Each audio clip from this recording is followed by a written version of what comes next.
नमस्कार दोस्तों। आज मैं ऑक्सफोर्ड यूनिवर्सिटी के ऊपर कुछ रामायण के बारे में यूं ही किसी साथी ने बताया तो सर्च कर रहा था, तो वहां से एक पेज खुल कर आया जिसको देखकर मैं चौंक गया। और मैं आपको भी वो बताने का प्रयास कर रहा हूं, शायद आपके भी वो चीज कुछ समझ में आए। आज ऑक्सफोर्ड यूनिवर्सिटी के अंदर जो हमारी रामायण है, इसके बारे में वहां पर लेसन चलते हैं। वहां पर इसके बारे में अध्ययन चलता है। इससे रोज वो कुछ नया सीखते हैं। कैसे सीखते हैं? उसमें एक लाइन थी कि अगर रावण ने अपने भाई को यह नहीं बताया होता कि मेरी नाभि में अमृत है, तो रावण नहीं मरता। इससे यह सीखने को मिल जाता है कि अपनी जो स्वयं की बात है, वो किसी अपने नजदीकी से नजदीकी को, जिस बात को आप सीक्रेट रखना चाहते हैं, वो अपने नजदीक से नजदीक वाले व्यक्ति को भी नहीं बताएं, क्योंकि उसका भी कोई नजदीकी है। उसमें ये बात के नीचे कुछ और भी लिखा हुआ था। और इसके अंदर मैं आपको एक महिलाओं से मेरा एक साफ निवेदन है, बुरा मत मानिएगा, लेकिन महिलाओं को अपनी बात बिल्कुल ना बताएं जो सीक्रेट रखने वाली है। क्योंकि एक को बता देंगे ना आप, तो वो अपनी सहेली को बताएगी, किसी को मत बताना ऐसी बात है, वो अपनी सहेली को बताएगी। पुराने समय में जब ये न्यूज चैनल नहीं थे ना, तो दो दादियां थी ना, वही ये काम करा करती थी। एक दादी को बता दिया ना, तो वो पूरे मोहल्ले में उस बात का घुमाकर ढंडारा पलट देती, किसी को मत बताना, किसी को मत बताना, ऐसे करके पूरे गांव में पर्चा छप जाता था। और जब मर्यादा पुरुषोत्तम राम थे, वो वनवास काट कर अयोध्या लौटे, तो 90% लोग तो खुश थे, लेकिन किसी ने तो उंगली उठाई थी मां सीता पर, इसलिए उन्होंने अग्नि परीक्षा दी। जो 10% लोग थे ना, उन्होंने मां सीता पर उंगली उठा दी और उन्होंने कहा कि इनको अग्नि परीक्षा देनी पड़ेगी। ये 83 दिन तक रावण की कैद के अंदर रही है। लेकिन उन लोगों को भी स्पष्ट पता था कि रावण को यह श्राप था कि अगर वो मां सीता को छुएगा तो वो भस्म हो जाएगा। लेकिन फिर भी उन लोगों ने उंगली उठाई। और जो मर्यादा पुरुषोत्तम राम थे, उन्होंने सोचा कि पवित्र तो है और अग्नि परीक्षा दे देगी, तो ये जो 10%, उन्होंने ये नहीं सोचा कि 90% लोग हमारे साथ हैं, 10% लोग हैं, इनको भी संतुष्टि हो जाएगी। तो मां सीता को अग्नि परीक्षा के अंदर बैठा दिया। और जब वो अग्नि परीक्षा में तो सफल होनी ही थी, जब अग्नि परीक्षा देकर वापस आई तो वो रो दी। वो रोने लगी और बोली कि इन 10% लोगों का मुझे गम नहीं है कि इन लोगों ने मेरे पे उंगली उठाई। मर्यादा पुरुषोत्तम राम को उन्होंने कहा, लेकिन आपने ही मुझे अग्नि परीक्षा देने के लिए कह दिया, आपने ही मुझे अग्नि परीक्षा देने के लिए भेज दिया।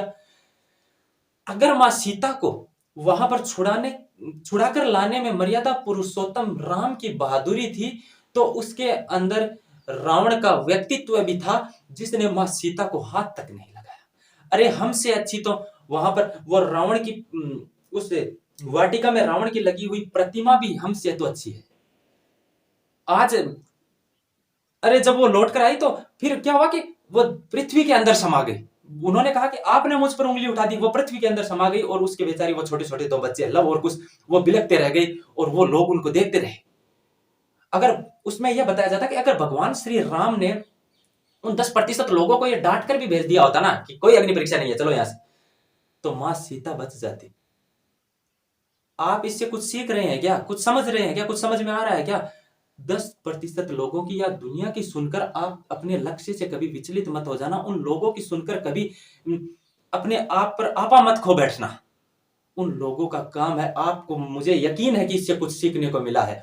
और जब रावण को जब जलाया जाता है ना, तब एक कोटेशन है कि रावण भी बोलता है कि मुझे जलाने वालों, इस भीड़ में राम को नजर आइए तो बता दो, है क्या कोई? अगर हम में भी एक अच्छा व्यक्तित्व है, कहने का मतलब अगर राम वास करता होता, या अगर हम में भी राम होता ना, तो निर्भया जैसे कांड नहीं होते। हमको राम बनना पड़ेगा, तब होगा। न कि कोई व्यक्ति जन्म लेता है तब से होता है। राम का मतलब है अच्छा व्यक्तित्व का निर्माण करना होगा, और अगर अच्छा व्यक्तित्व का निर्माण करेंगे ना, तो अच्छे समाज का निर्माण अपने आप हो जाएगा। और पहले हमको किससे काटा गया था? पहले हमको तलवार से काटा गया और उसके बाद अंग्रेजों के द्वारा कलम से काटा गया। और अंग्रेज ये बात जाते जाते स्पष्ट बोलकर गए थे कि तलवार की ताकत से ज्यादा, कहीं ज्यादा कलम की ताकत होती है। तलवार की ताकत से कहीं ज्यादा कलम की ताकत होती है। ये बात वो जाते जाते बोलकर गए और इसी में उलझा के चले गए। और आज तक हम हिंदू और मुसलमान, सिख, ईसाई में बंटे हुए। मैं यही जानता हूं कि जो धर्म है वो है, लेकिन उससे पहले हम एक इंसान है। एक ऐसा जहर, एक अजीब ही जहर बोल दिया। अगर किसी मुसलमान को रामायण पढ़ने के बारे में बोलेंगे तो वो नहीं पढ़ेगा, या फिर किसी हिंदू को या फिर किसी और को बाइबिल के बारे में अगर पढ़ने को बोलेंगे तो वो नहीं पढ़ने पढ़ेगा उसको। क्योंकि इंसान की कुछ प्रवृत्ति ही ऐसी अजीब हो गई है। मुझे इस बात की भी खुशी है कि आज की जो जनरेशन है ना, वो इस चीज से उभर रही है, इस चीज से बाहर निकल रही है। लेकिन वो जो 10% लोग है ना, वो आज भी इस के अंदर और घुसे जा रहे हैं। वो इस समाज को ही खत्म कर देना चाहते हैं। अरे वो लोग हमारी रामायण से, हमारे धर्म ग्रंथों से कुछ सीख रहे हैं, और हम हैं कि इस प्रकृति के ही खिलाफ हो गए। इन धर्म ग्रंथों को कभी देखा ही नहीं, हमने कभी इसके बारे में समझने का ही प्रयास नहीं किया। ऋग्वेद के अंदर प्रकृति को पूजा जाता था, और आज जब प्रकृति के हम खिलाफ हुए ना, तो प्रकृति ने भी अपना रंग दिखा दिया। और आज लोग ना जाने कौन सी बीमारी आ गई है, इससे ग्रसित होकर अपने आप खत्म हो रहे हैं, अपने आप फेफड़े बंद हो रहे हैं। प्रकृति के खिलाफ हो रहे हैं हम, व्यक्ति व्यक्ति के खिलाफ हो रहा है, धर्म धर्म के खिलाफ हो गया है। जिस धर्म को हमने बनाया, जिस धर्म को कभी देखा नहीं, वो धर्म अपने आप में लड़ने लगा है। मैं आपसे, आज की जनरेशन से मैं खास तौर से यही निवेदन करना चाहता हूं कि हम इंसान हैं और हमें इंसान बनकर रहना है, और इस समाज में परिवर्तन लाना है। बस इस समाज को बदलना है, वो 10% लोगों की नहीं सुननी है। थैंक यू, धन्यवाद।